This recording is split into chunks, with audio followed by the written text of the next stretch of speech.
ہو جاتا ہے۔ تاج الشریعہ ایک مرتبہ کشمیر کے دورے پر تھے، آپ کشمیر گئے، اس وقت جب آپ کی عمر اتنی زیادہ نہیں ہوئی تھی، کچھ لوگوں نے ان سے عرض کیا کہ حضرت یہاں پر ایک مسجد ہے اور وہ مسجد برسوں سے اس پہ تالا پڑا ہوا ہے، اور جب کوئی اس مسجد کے قریب جاتا ہے تو اس کو کوئی غیبی طاقت پٹک دیتی ہے، کیا کرے؟ تاج الشریعہ میں چلو میں چلتا ہوں۔ جب کہا نا کہ چلو میں چلتا ہوں تو ایسے وقت میں کچھ لوگ گھبرا گئے، اہل سنت کے اتنے بڑے بزرگ ہیں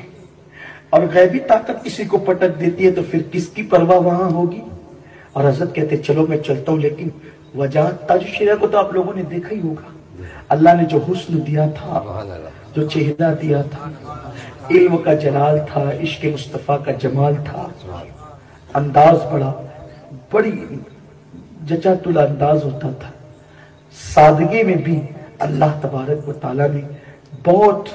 ان کو بلندی نصیب فرمائی تھی۔ تو آپ نے کہا چلو میں چلتا ہوں،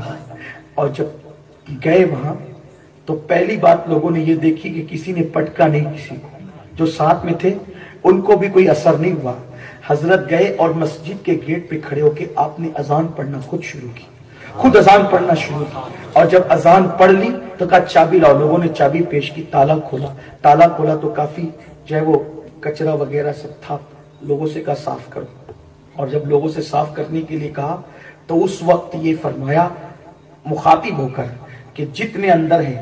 ابھی لوگوں کو اندر جانے سے پہلے جتنے اندر ہے سب باہر نکلو، جتنے اندر ہے سب باہر نکلو۔ اس کشمیری بھائی کا کہنا یہ ہے، اس شخص نے مجھ سے بیان کیا کہ حضور تاج الشریعہ، وہ اب بھی کشمیر میں رہتا ہے، وہ مجھ سے ملا تھا، اس نے مجھے بتایا کہ وہ شخص کا کہنا یہ ہے کہ جو لوگ وہاں موجود تھے انہوں نے اس کو بتایا، اس نے مجھے بتایا کہ اس وقت جب حضرت نے فرمایا کہ جتنے اندر ہے سب باہر نکلو تو ہم حیران تھے کہ اندر تو کوئی ہے نہیں، سب گھاٹ کچڑا پڑا ہوا ہے، اور حضرت کہتے ہیں جتنے اندر ہے سب باہر نکلو۔ لیکن اللہ کی عزت کی قسم ہم گیٹ پہ کھڑے تھے، جاتے ہوئے کوئی نہیں دکھتا تھا، لیکن احساس ہوتا تھا کہ کوئی نکل کر کے جا رہا ہے، کوئی نکل کر کے جا رہا ہے۔ مسجد جلدی صاف کی گئی اور اس کے بعد حضرت نے وہاں پر نفل نماز ادا کی، فرماتے ہیں آج تک وہ مسجد جاری ہو سکی ہے۔ ہمارے علماء کی شان یہ ہے، ہمارے علماء کا مقام یہ ہے، لیکن بات اتنی ہے کہ اللہ تبارک و تعالیٰ یہ مرتبہ اسی وقت عطا کرتا ہے جب بندے کی زبان سے حق نکلتا ہے، وہ خود بھی عمل کرتا ہے۔ ایک جلسے میں، ایک شہر میں جلسہ ہو رہا تھا، ایک مقرر نے حضرت کی موجودگی کے اندر کسی کو کچھ کہہ دیا، جب کہہ دیا حضرت کھڑے ہوئے تو فرمایا کہ میری موجودگی میں یہ جملہ غلط کہا گیا، میں بھی توبہ کرتا ہوں۔